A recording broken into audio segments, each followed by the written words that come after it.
In with the story, 21-year-old Alex Whipple murdered his own niece last May. He's currently serving life in prison. At the time of his arrest, police were still holding out hope that 5-year-old Lizzie Shelley would be found.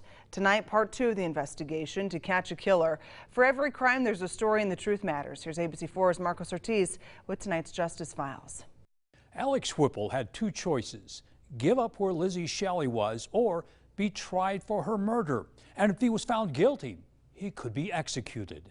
He also was very dirty, and I observed blood on his clothing. Alex Whipple was brought in for questioning after his 5-year-old niece, Lizzie Shelley, vanishes overnight from her Logan home. Early Saturday morning, Lizzie's mother notices she's gone, and police are called. Any idea where she might have gone? Any family members nearby?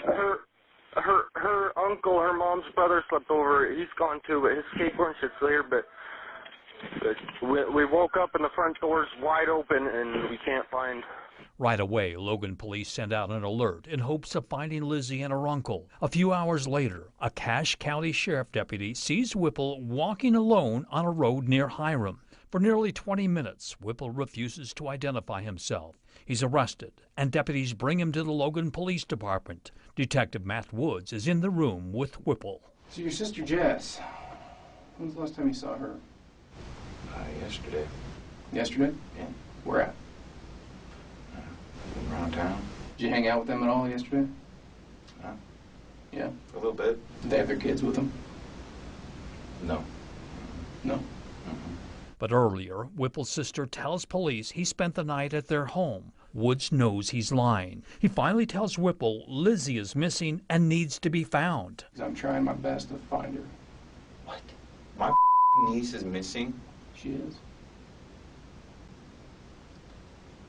What? So you're questioning me because my freaking niece is missing? Yeah, she's missing. Swear to God, if that little girl gone somewhere. I don't know.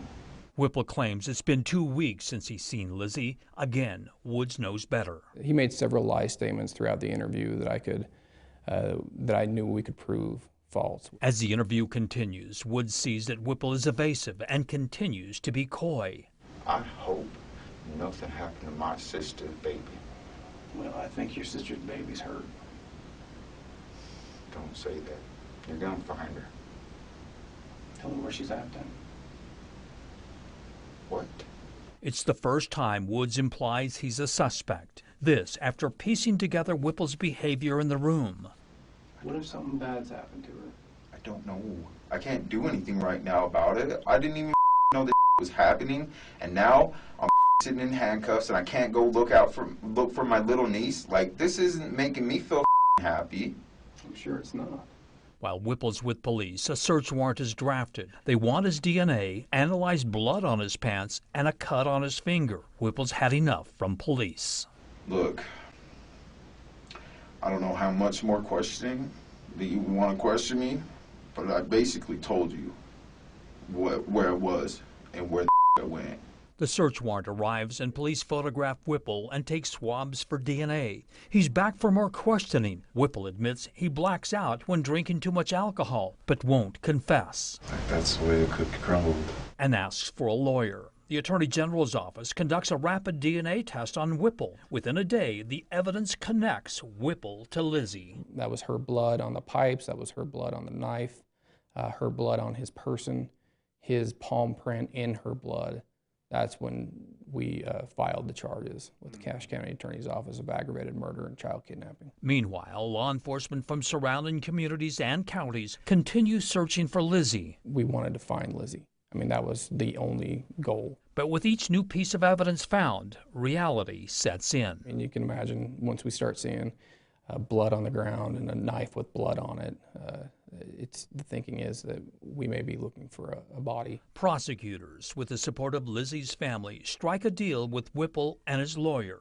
The negotiation was simply to take the death penalty off the table in trade for information that would lead us to Lizzie's body. That same afternoon, Lizzie's body is found about a quarter mile from her home. It's an area cadaver dogs passed by before. We just missed her. I mean, the temperature was very cold that week. I think the average was around 50 degrees, and it was raining throughout most of the investigation. And eventually her body was located against some cinder blocks that were in the ground, so it was kind of like a little freezer. Whipple pleaded guilty to the crime. At his sentencing, he never spoke, never apologized to his sister, and in the end, police had kept their promise. Lizzie was given a proper burial. I think she's in a happy place now. I think she's a beautiful little girl that her life had a lot of chance here, and it was taken by someone evil, but she's got a chance to flourish and live like a butterfly.